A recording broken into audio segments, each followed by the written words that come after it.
AJ, I feel like catchers have a really good handle on pitching. And as a betting show, I'm always looking for strikeout props. Is this a market that you have delved into? Oh, absolutely. That's my go-to one. Last night we had on our show on Foul Territory, we do locks of the day. My lock was Sale over 5, Hunter Green over 5, and then I parlayed it with the under for 9.5 for the Red Sox and the Reds, and the Red Sox went out and scored 6 in the bottom of the 8th to go over. I was like, you guys could have just scored 5. It would have been okay. But instead they scored 6 to get to 10. I was like, come on. But, absolutely. I always look at strikeout props, especially with starting pitchers, because for me, there's certain guys that are undervalued. Like I looked at Hunter Green. I could get him at 5. Are you kidding me? The Red Sox strike out a ton. Hunter Green throws 100 miles an hour with a nasty slider. He strikes out a ton of dudes. And Chris Sale, before he got hurt, he had 6 strikeouts in like 3 innings. So it was like, okay, these two seem like easy locks, and they were. So I always look at guys and say, okay, I know this dude strikes out, and then I look at the other team's strikeout numbers and how they match up. And there's a lot of value in being able to lock into starting pitchers, because I don't think that the market looks at it. They say, oh, well, strikeouts still don't happen that much. Well, the game is built on strikeouts now. So there are certain pitchers, certain players that you fade when they're having a tough year. And a guy that we've faded on this show a lot is Alek Manoah. Certainly, you can be a hitter, a pitcher, and just have an off season. But how much do you think some of these pitchers who are struggling are having issues with the pitch clock when they historically like to work much slower? I don't know. I know Max Scherzer went off the other day again, right after having it in spring training and having a bunch of things. He went off again, but he pitched good the other day, so I don't know why he was going off. I think there's something to it, but I don't know, because every guy is different. Every guy works at a different pace. I know, like Lance Lynn in Chicago, some people have said it's because of that. But if you talk to Lance, he's like, no, I don't even look at the clock. I don't know. For me, like Manoah, let's use Manoah because you brought him up. His slider's not the same. It doesn't look the same. He's throwing too many balls. He's not getting the swings and misses he used to get on that pitch. So maybe it's just game planning. Maybe he's made a little adjustment in his delivery, doesn't even realize. Maybe he's throwing something a little bit different. I don't know. But I hate to blame the pitch clock for anybody, because I feel like if you say, oh, well, the pitch clock is causing this guy or that, well, a lot of people then jump to, well, he's out of shape. Well, no, maybe he's not out of shape, but maybe it's just a different rhythm and timing, and it takes a little bit to get used to. I never want to use that because it's just such a slippery slope. But, yeah, there's definitely pitchers that have come out and said it's bothering me, and there's hitters that have said, hey, it's bothering me. But at the end of the day, we have to play under the rules we're given, and guys will adjust to it.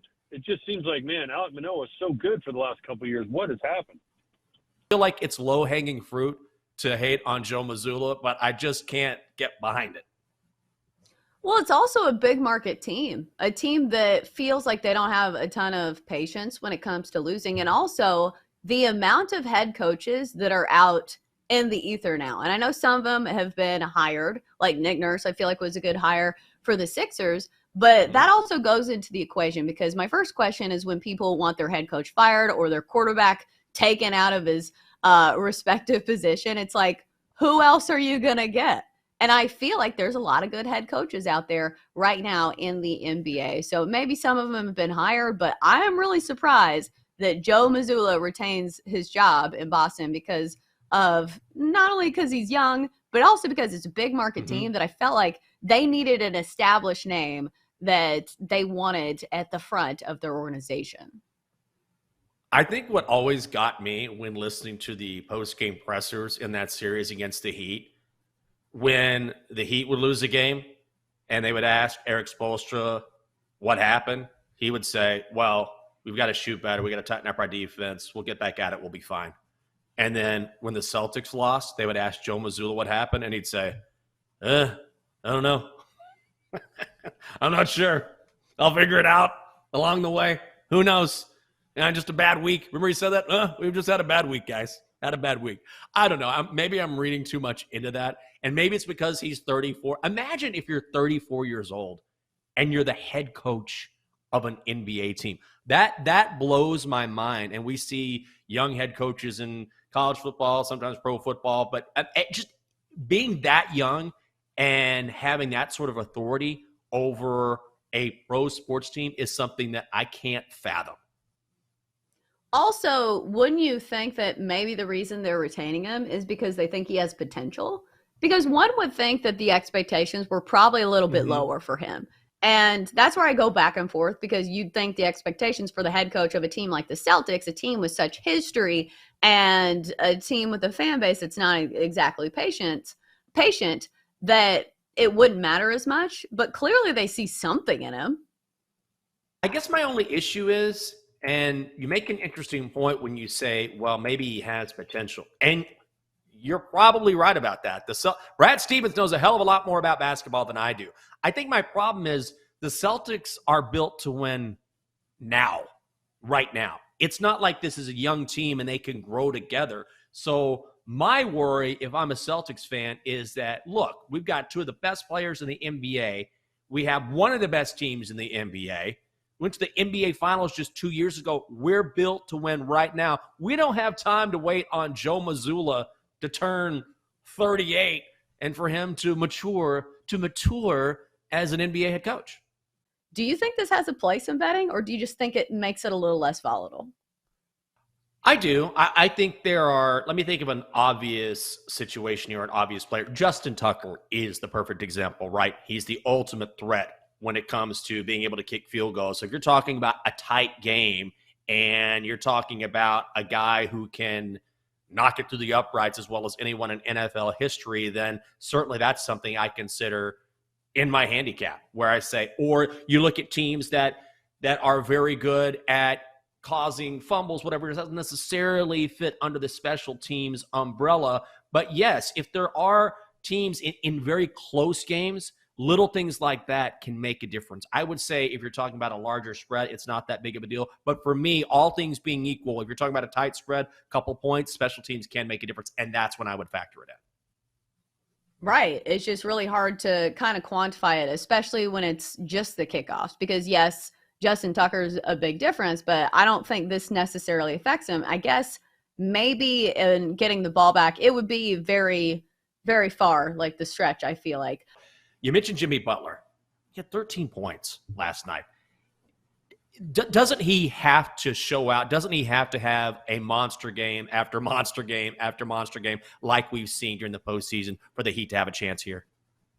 I think so. I don't think he needs 56 every single game for the Heat to have a chance. Again, as we were just talking just a second ago, Chelsa made a great point, I thought, where with everything we're saying, Haywood Highsmith outscored Jimmy Butler in an NBA Finals game. That's always going to be bad news if you're the Miami Heat, you know?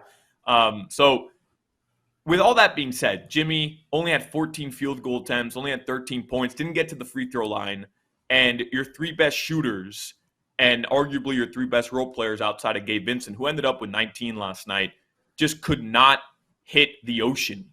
So with all that being said, the fact that you still cut it to around 9-10 in the fourth quarter. Again, you never felt like you were really in it, but they still kind of hung around, right? The Nuggets were never really able to just totally put them away. And even with a 21-point deficit at one point, the Heat still clawed their way back in. You expect that from them. They did it time and time again. They did it against the Bucks, they did it against New York, and they did it against Boston. So it's something you expect from this team. But, I do think Jimmy Butler needs to be playoff Jimmy.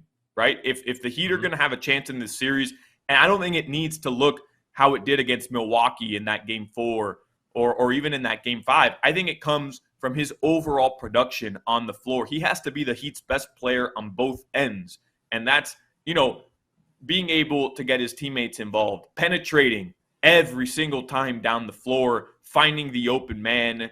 And the more the Heat get into the paint, the easier it's going to become from the outside. I thought they got good looks last night, but Jimmy, he just didn't feel like he left his imprint on the game, and that can't happen right now at this stage of where they're at. And if they're going to get over this hump, and it would be a giant hurdle that they would have to cross here to win an NBA title, they're going to need playoff Jimmy. You're 100% correct. Again, I just don't think it needs to be 50 points a game.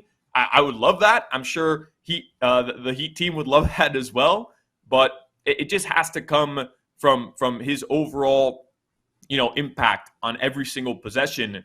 And he can be that guy. We've seen it time and time again. But truthfully, he just hasn't looked right. I mean, since Game 3 of that Boston series, I know he rolled his ankle against the Knicks. he and the Heat maintain that there's no injury, there's nothing lingering.